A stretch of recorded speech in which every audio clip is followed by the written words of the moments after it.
Okey, Assalamualaikum. Ini adalah X-Max 250 V3 So kita on ni switch.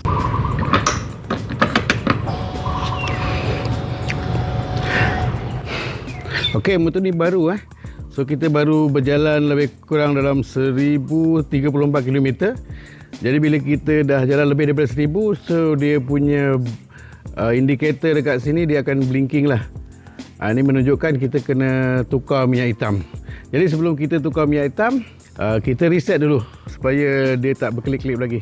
Cara kita nak reset tu, mula-mula macam biasalah, kita accept dulu, tekan butang ni.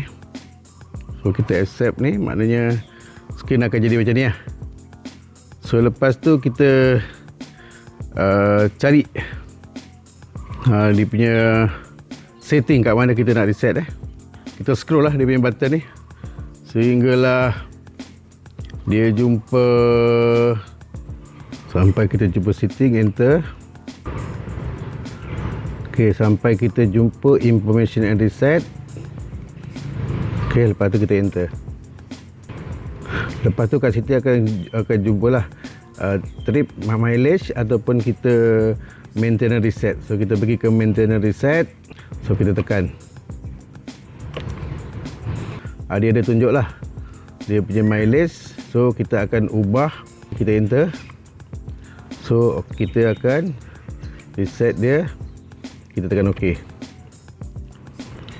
OK OK, dia akan jadi kosong lah. OK, kita tengok dia punya yang blinking tadi dah tak ada So maknanya kita dah reset lah tu. OK, kita dah siap reset. Jadi untuk X-Max ni, maknanya kilang dah setting lah.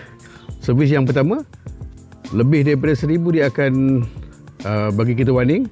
Jadi lepas ni untuk servis yang kedua pula, maknanya kilometer yang ke 5000 dia akan warning. Dan seterusnya untuk servis-servis yang seterusnya dia akan warning setiap 6000 km.